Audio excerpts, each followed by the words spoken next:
সুপ্রিয় শ্রোতা বন্ধুরা, আশা করি সকলেই ভালো আছেন। আমি আজকে বিভূতিভূষণ বন্দ্যোপাধ্যায়ের লেখা একটি অতি জনপ্রিয় গল্প পাঠ করে শোনাচ্ছি। গল্পের নাম গিন্নি। শুনতে থাকুন।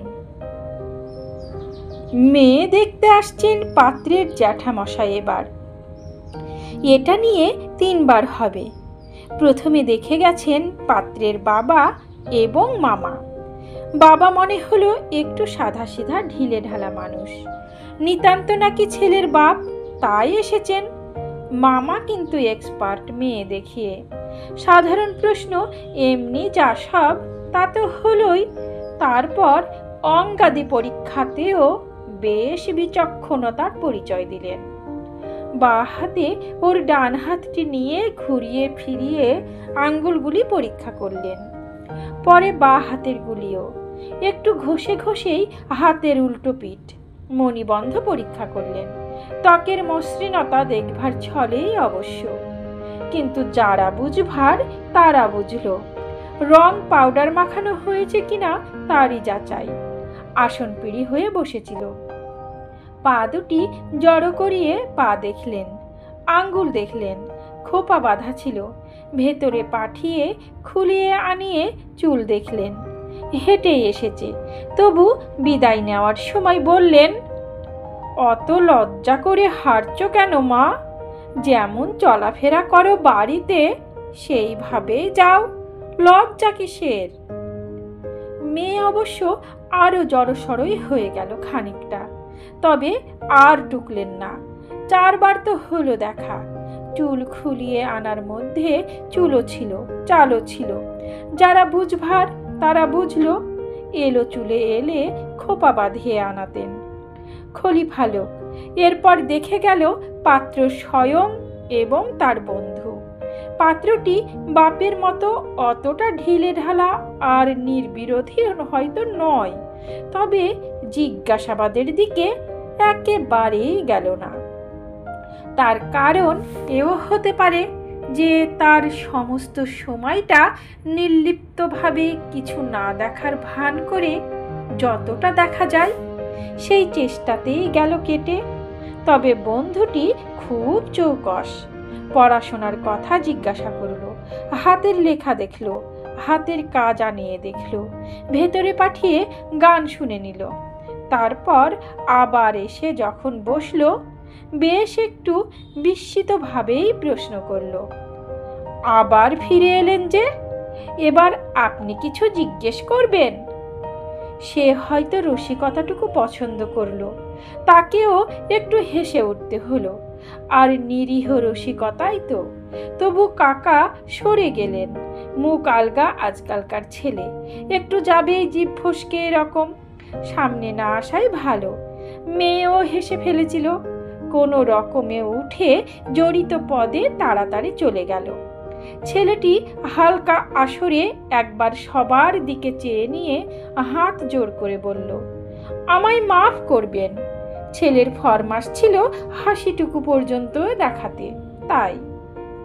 পাত্র কাকালে চিমটি কেটে ধরাই, উহ রাজকেল বলে চুপ করে গেল। এবার আসছেন জ্যাঠামশাই। আসুন, মেয়ে থাকলে দেখানোর বিড়ম্বনা মাথা পেতে সহ্য করতে হয়, কিন্তু এবার সবাই একটু বেশ সন্ত্রস্ত হয়ে পড়েছে। শোনা যাচ্ছে অত যে খুঁটিয়ে দেখা হলো 2 দফা, তার নাকি কোনো মূল্যই নেই। সব নির্ভর করছে জ্যাঠামশাই কি রায় দেন তার উপর। তিনি ছিলেন না, এসেছেন, এবার আসবেন। মেয়ে দেখার একটু বাড়াবাড়ি হয়ে যাচ্ছে। আজকালকার অভিভাবকেরা এতটা পছন্দ করেন না, কিন্তু এক্ষেত্রে একটু আলাদা ব্যাপার হয়েছে। ছেলেটি খুবই ভালো, পরীক্ষা দিয়ে এবার ডেপুটি হয়েছে। এদিকে অভিভাবকদের শুধু ভালো মেয়ে দরকার, যতটা সম্ভব সুন্দরী, তারপর যতটুকু সম্ভব শিক্ষিতা। অন্যদিকে একেবারেই লক্ষ্য নেই। সেটা যে নেই তা খুব জানা কথা বলেই কন্যার অভিভাবকেরা অগ্রসর হতে সাহসী হয়েছেন, এক শুধু মেয়ের জোরে। এমন কিছু দূরের ব্যাপার নয়, রিষড়া শ্রীরামপুর, তাও মাইল 2 মধ্যে দুপক্ষের বাড়ি। খোঁজ নেওয়া সহজ, পাওয়া গেছে অনেকখানি। তার মধ্যে এটা পাকাপাকি রকমই জানা গেছে যে ওই যে অন্য কিছুর দিকে লক্ষ্য নেই, সেটা শুধু মুখের কথাই নয়, সত্যি দেখে শুনে গৃহস্থের বাড়ি থেকেই মেয়ে এনেছেন ওরা, যাদের এমনি ওদের বাড়ির ছেলের নাগাল পাওয়ার কথা নয়। সহ্য করতে হবে মেয়ে দেখার বাড়াবাড়ি। জ্যাঠামশাইয়ের পছন্দ হলেও নিশ্চয় মেয়েদের অভিযান, উপায় কি? কিন্তু খুঁটিয়ে দেখাশোনার পরও তিনি আসছেন কি করতে, সেইটাই আন্দাজ করতে না পেরে সবাই বেশ চিন্তিত হয়ে পড়েছে। ওদের দেখাশোনায় একটা যেন বেশ প্ল্যান আছে। দুপ্যাদ যেন দুরকম উদ্দেশ্য নিয়ে এসেছিল। ওরা যা জানতে চেয়েছিল এরা সেদিকটা বাদ দিয়ে গেছে, এরা যে দিকটা ধরেছে ওরা সেদিক দিয়েই যায়নি। কিন্তু আর বাকিটা কি আছে যে জ্যাঠামশাই ধরবেন? তার প্রশ্ন কি ধরনের হবে? মেয়েকে সেই মতো প্রস্তুত থাকতে হবে তো। মেয়েরা আজকাল এসব আরও পছন্দ করে না। কলেজের মেয়েরা তো নয়ই। কেউ কেউ বিদ্রোহ ঘোষণা করে বসে বেশি বাড়াবাড়ি হলে। অন্তত আপত্তি অভিমান এটুকু তো থাকেই। 2 দফা হলো, আর কেন? অঞ্জলি তা করেনি। অবশ্য উপরে উপরে বেঁধে মারে সই ভালো, ভাবটা বজায় রাখতেই হয়েছে।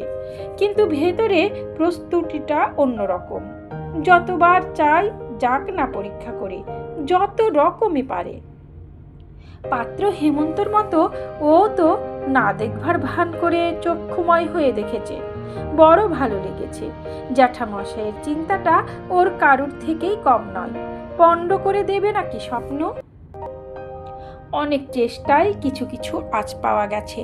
কথাটা যদি সত্য হয় তো যেমন লঘু তেমনি নিরীহ, চিন্তার বিশেষ কিছু নেই। জ্যাঠামশাই হচ্ছেন পাঞ্জাব প্রবাসী সেকেলে বাঙালি। দেশ বিভাগের পর মিরাটে এসে থাকেন। তারপর চাকরি থেকে অবসর গ্রহণ করে এই মাত্র কিছুদিন হলো দেশে এসে বসেছেন। এসেই এই ফ্যাচাংটুকু তুলেছেন। তবে এমন বিশেষ কিছু নয়। জ্যাঠামশাই একটু ভোজন বিলাসী, অধিককার জলে এটা করেই দেয়। এসে একটু নিরাশ হয়েছেন। 3টি বউ এসেছে বাড়িতে। এমএ আছে, বিয়ে আছে, রূপসী তো বটেই, গানও জানে, সূচি শিল্পী তো আছেই। কিন্তু অবসরভোগীর একটি মাত্র স্বাদ ছিল জীবনে, তা ভালো করে মিটল না। রাঁধুনে বউ এলো না একটিও। সবগুলি চলতি ভাষায় মা জননী একেবারে। তাই ওই শর্ত জুড়ে দিয়েছেন। এ আর এমন কি কঠিন শর্ত? গৃহস্থ ঘরের মেয়ের পড়া বিবাহ না হওয়া পর্যন্ত। অঞ্জলির অবশ্য এবার বিয়ে দেওয়ার বছর, তবে ওকে রান্নাঘরের দিকেই ঠেলে দেওয়া হয়েছে। যতটা সম্ভব ওই দিকেই থাক আপাতত। বাইরে বাইরে মুখ ভার করতে হয় একটু, কিন্তু ভেতরে ভেতরে এর চেয়েও খাটাচ্ছে নিজেকে অঞ্জলি। আর সবার পক্ষে না হোক, ওর পক্ষে তো রীতিমতোই কঠিন। পাঞ্জাব ফেরা বাঙালি, সে শুক্তো শাকের ঘন্টর জন্যই এসে বসেছে শ্রীরামপুরে। একখানি গুপ্ত খাতা আস্তে আস্তে বোঝাই হয়ে উঠছে। শুক্তো শাকের ঘন্টের ফর্মুলা তো আছেই, তাছাড়া ডিমের কাশ্মীরি পরোটা, 4টি ডিম, 1 পোয়া গমের ময়দা, 1 পোয়া ছোলার ছাতু, 1 পোয়া ঘি, 15টি ছোট এলাচ, 15টি কাবাব চিনি, ইত্যাদি ইত্যাদি। ভেটকি মাছের কোপ্তাকারি, 1 সের ভেটকি মাছ, 4টি ডিম, 1 পোয়া পেঁয়াজ, 4টি রসুন, 5টি কাঁচা লঙ্কা, 1 ছটাক টমেটোর রস, পরিমাণ মতো গুঁড়ো লঙ্কা, ইত্যাদি ইত্যাদি। মোগলাই, মোরগ, মুসল্লম, একটি পাখির ওপরকার সব পরিষ্কার করে নিয়ে, পেট চিরে ভেতরটাও পরিষ্কার করে নিয়ে নিম্নলিখিত দ্রব্যগুলি পুড়ে দিয়ে আগা গোড়া সেলাই করে দিতে হবে। পরিমাণ মতো পেস্তা বাদাম, কিশমিশ, পেঁয়াজ বাটা, রসুন বাটা, ইত্যাদি ইত্যাদি। দৈনিক, সাপ্তাহিক, মাসিক কাগজ থেকে সংগ্রহ করছে। কলেজের 2টি অন্তরঙ্গ সাথী সাহায্য করছে। বিপদ তো সবার জীবনেই আসতে পারে। রন্ধনবিদ্যার পড়া তৈরি করতে খুব মেহনত হচ্ছে। গ্যাসের পড়ার চেয়ে কিছু কম নয়, ক্লাসের পড়ার চেয়ে কিছু কম নয়। পরীক্ষার মুখে যে পাশের পড়া। পরীক্ষা তো এসেই গেল, সেদিন না এসে পড়েন জ্যাঠামশাই। এসে পড়লেন। 6 ফুট দীর্ঘ মানুষ, তেমনি ওসারও, এতখানি ঘোরালো মুখ, ইয়া বুকের ছাতি, মোটা হাড়কা, টকটকে রং, 60-62 বছর বয়স হবে। একটি কাঁচা চুল নেই মাথায়, তবু চোখ দুটো যেন জ্বলছে। সাজানো নকল দাঁত নয়, কষের দিকে থাক না থাক সামনে দুসারি ঝকঝক করছে, একটু এবড়ো খেবড়ো, কিন্তু মনে হয় বেশ শক্তই। একজোড়া বেশ পুষ্ট গোপ, মাথার চুলের মতোই সাদা ধবধবে, দেখলে গা ছমছম করে। অবশ্য যে উদ্দেশ্য নিয়ে এসেছেন সে কথা ভেবে। ওরা সব দুজন দুজন করে এসেছিল। জ্যাঠামশাই নামলেন একা, ওর যেন দোসর নেই কেউ সংসারে। নামলেন ও যে ট্যাক্সিটা একবার খানিকটা বসে গিয়ে স্প্রিংয়ে লাফিয়ে উঠে বার 2-3 দুলে গেল, যেন বাঁচল। সবাই সসম্ভ্রমে নিয়ে গিয়ে বৈঠকখানায় বসালো। নিতান্ত স্বাভাবিক কৌতূহলে অঞ্জলি ওপর ঘরের জানালা থেকে উকি মেরে দেখল। তারপর দেরাজ থেকে খাতাটা বের করে ঝুঁকে পড়ল। শাক শুক্তো বা ছাপার কাগজের শৌখিন কিছু নয়, একেবারে কালিয়া কোরমা, দোরমা, কোরমা, কাবাবের পাতার ওপর। পরীক্ষায় বসবার আগে ঝালিয়ে নিচ্ছে একবার, কি যে হবে। মানুষটি যেমন সুগুরু তেমনি ভেতরে সুগম্ভীর।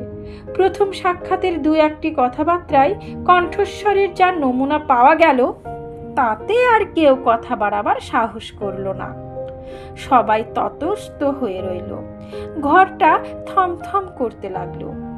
নিতান্ত যে কথা কন না এমন নয়, একবার বললেন, বড় গরম এখানে, অসহ্য। ঘরের সবাই বলে উঠল, আজ্ঞে হ্যাঁ, কিন্তু তবু আমাদের ওদিককার মতন নয়। সবাই বলল, তা কি হতে পারে? একটু চুপচাপের পর প্রশ্ন করলেন, দেরি আছে কি বেশি? প্রায় সকলেই ঘর খালি করে দেখতে ছুটল ভেতরে। বেরিয়ে এলো 3টি ছেলে। একজন বলল, দিদির বড্ড মাথা ধরেছে। দিদি বলছে। প্রশ্ন হলো, মাথা ব্যথা কেন? আন্দাজটা বলবে কিনা একটু থতমত খেয়ে গেছে। কাকা বেরিয়ে এলেন, বললেন, হয়ে এসেছে। মুখটা একটু ভার ভার বোধ হয়, ধমক ধমক দিতে হয়েছে। একটু যেন বাড়ল কথা জ্যাঠামশাইয়ের। বললেন, বেশি সাজানো হচ্ছে, কি দরকার? দেখে তো গেছেই সবাই, আমি শুধু আমার দরকার মতন। মনে হলো একটু যেন হাসি আসছিল। এমন সময় মেয়ের বড় ভাই এসে খবর দিল, কাকা জ্যাঠামশাইকে নিয়ে ভেতরের দিকে এগুলেন। সবাই পেছনে পেছনে চলল। বাড়ির বারান্দায় গালিচা পেতে দেওয়া হয়েছে, সামনে একটি আসন। জ্যাঠামশাই গিয়ে বসলেন গালিচায়। মেয়েকে নিয়ে আসা হলো। যথারীতি প্রণাম করে বসল সে। পায়ের তলায় হাতটা যেন আগেকার চেয়ে একটু চেপে বুলিয়ে, একটু একটু যেন কাঁপছেও। সিথির ওপর হাতটা একটু ভালোভাবেই চেপে নীরবে আশীর্বাদ করলেন জ্যাঠামশাই। বললেন, খাসা মেয়ে, বাহ, আচ্ছা বলো তো মা, নিম ঝোল আর মোচার ঘন্ট কি করে রাঁধবে? কি কি মশলা, কি কি তার পরিমাণ?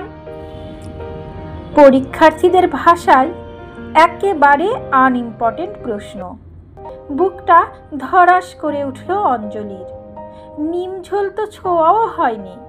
ঘন্ট সম্বন্ধে যাও শুনেছে, তাও গেল গুলিয়ে। 2বার ঢোক গিলল, তারপর ঘাড়টা হেট করে বসে রইল। জ্যাঠামশাই বললেন, এই তো নয়, আমি বুড়ো মানুষ, কোথায় তাড়াতাড়ি ছুটে এলাম।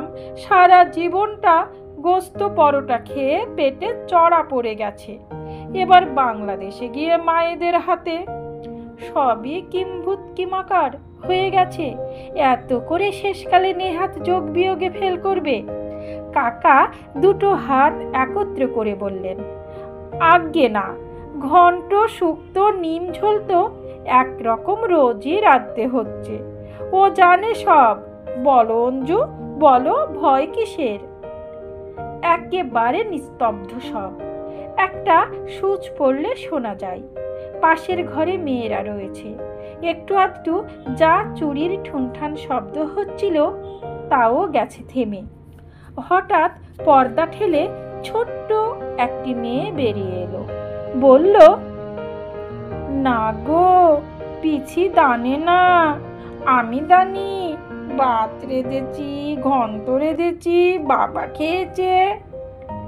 একটা ডুরে শাড়ি পরানো, ভালো করে আঁচড়ানো চুলের ওপর দিয়ে বেড় দিয়ে রাঙ্গা ফিতে বাঁধা, পায়ে আলতা, দু হাতে দুটি ছোট ছোট খুঁড়ি, একটিতে কাদায় মাখানো কি পাতা, একটিতে ছাই। ভাত আবার সাদা হওয়া চাইতো। সবাই একেবারে সন্ত্রস্ত হয়ে উঠল। তুই এসেছিস? আহ, এটা কেউ যে একটু ধরে রাখবে, কোত্থেকে জুটলি তুই? কাকা নিজেই ধরে ভেতরে নিয়ে যাচ্ছিলেন। জ্যাঠামশাই হাত তুলে বাধা দিলেন, বললেন, ছেড়ে দিন ওকে, এসো তো এদিকে, পিসি বুঝি কিচ্ছু জানে না। বেশ সপ্রতিভভাবেই মাথা নাড়ল, না, তুমি বুঝি সব জানো, ঘন্ট, শুক্তো, ডালনা, চচ্চড়ি সব জানি। আমায় পারবে তো রেঁধে দিতে? তাহলে চলো যাই, আর কি। কোলে তুলে নিয়ে উঠে পড়লেন। কাকা ব্যস্ত হয়ে উঠলেন, আজ্ঞে, অঞ্জু জানে সব, কিরকম নার্ভাস হয়ে পড়েছে, যদি আরো কিছু জিজ্ঞেস করেন। আর কেন মশাই, এমন পাকা রাঁধুনি আমার গিন্নি পেলাম, মা রাঁধতে জানে কি না জানে সে খোঁজে আর দরকার। পাঞ্জাবি হাসি পড়ল ফেটে। গিন্নিকে বুকে নিয়ে বৈঠকখানার দিকে এগোলেন। সমাপ্ত। গল্প গিন্নি। কলমে বিভূতিভূষণ বন্দ্যোপাধ্যায়। কণ্ঠে আমি রোজি।